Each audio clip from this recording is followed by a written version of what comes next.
tentang pendistribusian barang dan jasa.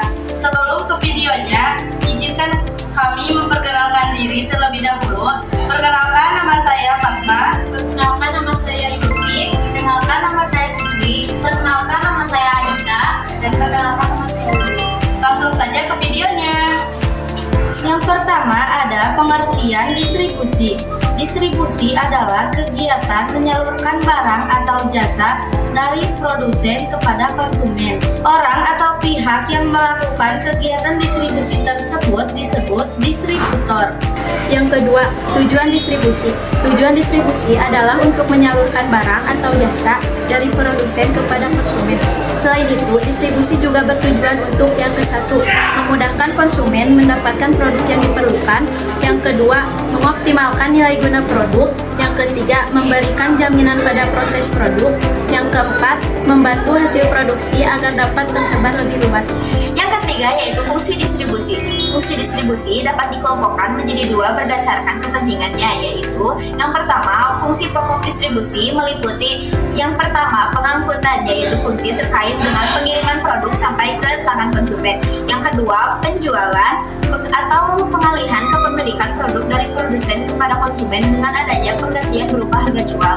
Yang ketiga, pembelian, yaitu aktivitas pengalihan produk karena munculnya keputusan dari konsumen untuk membeli. Yang keempat, penyimpanan, yaitu penjaminan keamanan dan keutuhan produk setelah terjadi proses transaksi. Yang kelima, standarisasi kualitas, yaitu memastikan kualitas jenis dan ukuran produk yang dibeli oleh konsumen. Dan yang terakhir yaitu risiko pasca transaksi, yaitu menanggung kerugian jika barang rusak saat dikirim. Yang kedua, fungsi tambahan distribusi produk yaitu meliputi yang pertama, menyeleksi adalah fungsi yang diperoleh karena adanya tahapan pengumpulan dan penyortiran dalam proses distribusi. Yang kedua, mengemas adanya fungsi dan diperoleh karena adanya kegiatan pengemasan sebelum distribusi dilakukan. Dan yang terakhir, memberi informasi adalah fungsi yang terkait dengan pemberian informasi produk kepada konsumen baik melalui iklan maupun langsung. Bentuk distribusi produk. Bentuk distribusi produk ada 5. Yang pertama, distribusi langsung. Distribusi langsung berarti produsen terlibat langsung dalam penyaluran barang dan jasa kepada konsumen. Yang kedua, yaitu distribusi tidak langsung.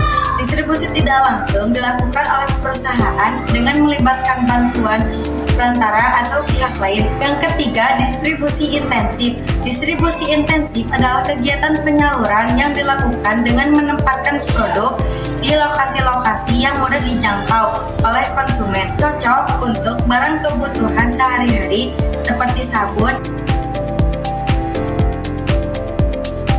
dan cemilan. Yang keempat, distribusi selektif. Distribusi selektif adalah penyaluran produk yang dilakukan karena adanya kesepakatan sebelumnya, cocok untuk barang elektronik, sepatu branded,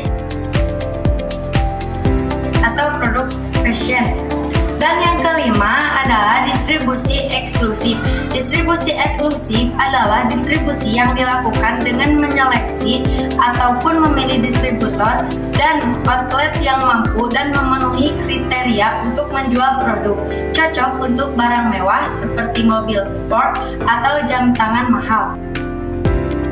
Yang kelima, ada jenis distribusi barang. Jenis distribusi barang ada 2, yaitu 1. Distribusi langsung.